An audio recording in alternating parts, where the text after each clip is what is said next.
uh, there has been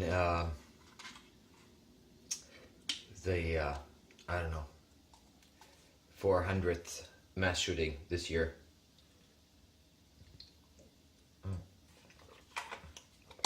And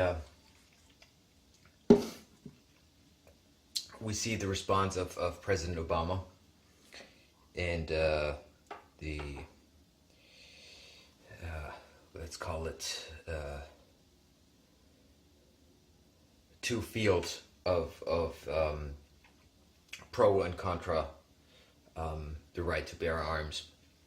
And I see this discussion of the Second Amendment whenever stuff like that happens, and so I want to talk about it. What we have on the NRA side are always mainly two arguments. The first one being the one that I can't rule out. It's the fear of a corrupt federal or government, if you want so, and the possibility for the people to oppose that, to fight against it. And with my German heritage, I truly understand. I even believe that on some level this is happening already, that we have to be aware and careful and should not believe that everything is just going to fall into place like most people do. However, if you really think about the argument, if you have a rifle, if you have a pistol, whatever, what exactly are you going to protect with that when it comes to military force, drones, tanks, helicopters, all the possibilities that a totalitarian system would have to get rid of protests or to suppress a civil war, all that kind of stuff. It's just not happening unless you have a small. I don't even know what you would have to have at home to protect yourself from that kind of incident. So this actually is not really an argument that works, and I would be very happy if the people who really believe in that argument would participate on a different level. There are a lot of activist groups who are very wary of the dangers our democracy is facing, and there are necessities for every system, and the necessity is very simple. The structure has to work. So if a nation is aware enough, and but I'm saying this as German again, as somebody with a heritage where the public was not aware until it was too late what was actually happening prior to World War II, and with the naive belief that things can't be as bad as they sound. That's actually the main problem. The main problem is that you're concerned about things that are not as, or how should I say it?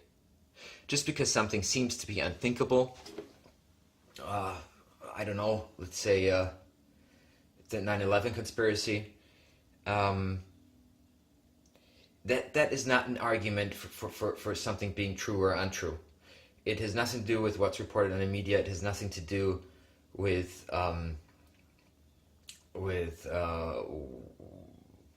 just because we can't imagine certain things to be true. I mean, this is something, if you would have asked people in Germany in the late 20s or early 30s of the last century, no one would have believed if you said, within the next 2 years we're going to kill 6 million Jews, regardless of their political belief. Just no one would have believed that, and so that is the danger. The danger is that we're stupid, that we're humble to the information that is provided to us, and that we're not aware because there are just so many things that we just can't imagine to be true, and that is a really big problem. That's a really big problem in well, also in Germany again. I have to admit, people forget how drastic things can change, and what problems that can bring. Again, if you truly believe that having a firearm at home is going to prevent you from that, then that is the wrong approach. You have to do something about that before it starts.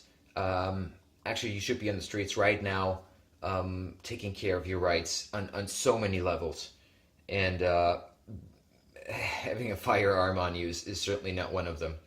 Now, the second argument is to protect your home from intruders, robbers, whatever. That is a very, very difficult subject because in Europe we naturally have a surrounding where basically no one who's not, a police officer, and by the way, only on duty, that carries any weapons whatsoever. And when I say whatsoever, I mean that even longer knives are prohibited to carry. And there are countless arguments, but the numbers don't lie. The numbers don't lie. It doesn't actually matter where you look at. Nobody on this planet, so many people shoot their fellow citizens. This is a problem of the United States of America. It is definitely linked to the ability to do so, with a lot of cultural problems. Different ethnicities and certain segregations of groups. The problem of adapting different cultures, or assimilating different cultures into a main culture without the necessity to lose your own heritage. I see that as a problem, and a long-term problem that we need to solve in a world that has just recently been so connected, so globalized, that we have to find solutions to live together in a peaceful way.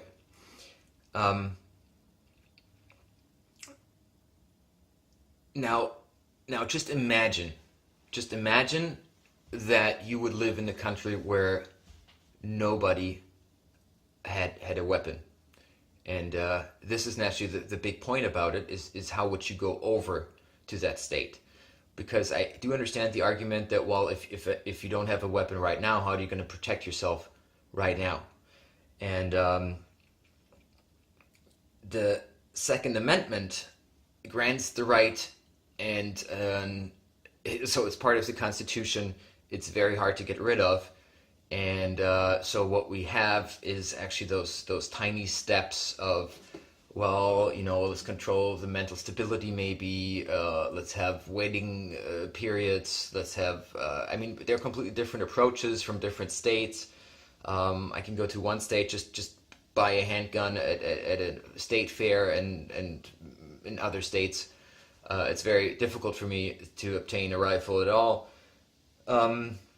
So we have actually no solution to that problem. The only thing that we have to realize is this cannot go on forever. This cannot be an ongoing problem for future generations. So what was necessary is to find a solution to get rid of all firearms in the wrong hands. And when I mean the wrong hands, I mean in virtually everyone.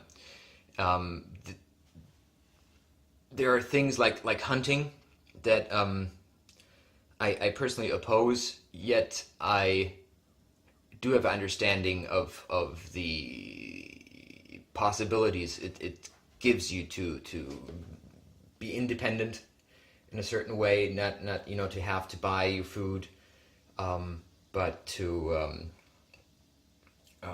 actually make a complete living off grid out of your own. That is a form of liberty that is not so easily achieved without a weapon. And those are interesting topics that might find your consideration, but is also, I mean, there's no necessity for that. I mean, I'm by the way, I'm probably healthier than most of my viewers. I live on a vegan diet, and I don't see the necessity to hunt at all. Also, not for the official purposes of reducing certain animal populations. I mean, we have learned by now that whenever we influence nature, we can't foresee what kind of outcome it has. Most of the time, it has a rather bad outcome compared to situations where we've just left nature by itself. So when we have, for example, a lot of coyotes running on the streets in harsh winters, we have to understand that the reason for that is that all the forests are gone, and where they can operate is very reduced, and which naturally leads to a lot of problems. And there's naturally also danger of certain wild animals that you might be aware of to protect your, I don't know, dogs, cats, whatever. So that's a complete different subject. So let's just take the two main arguments of the ability to fight a corrupt government or a totalitarian government, which is ridiculous, if you ask me, and the argument of being a generation that starts to get rid of its firearms to protect our families against other people who have firearms. And we have to find a solution for that.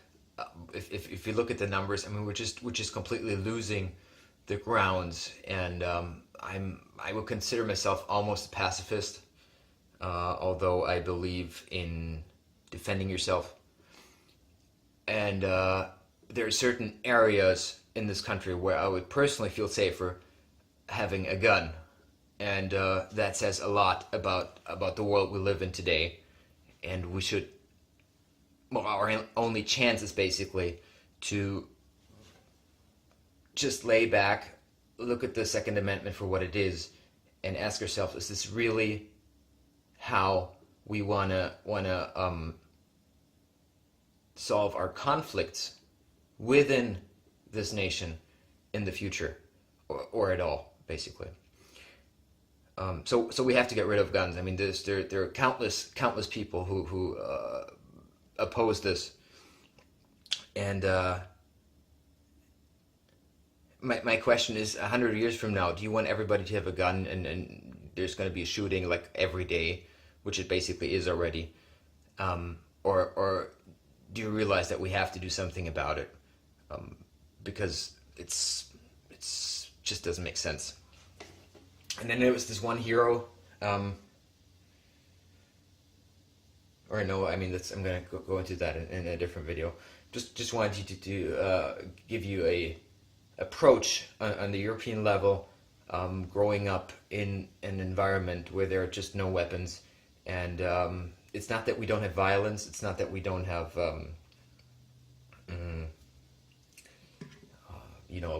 like the mafia and stuff like that, but it is not comparable to like basically any bigger cities downtown in the United States.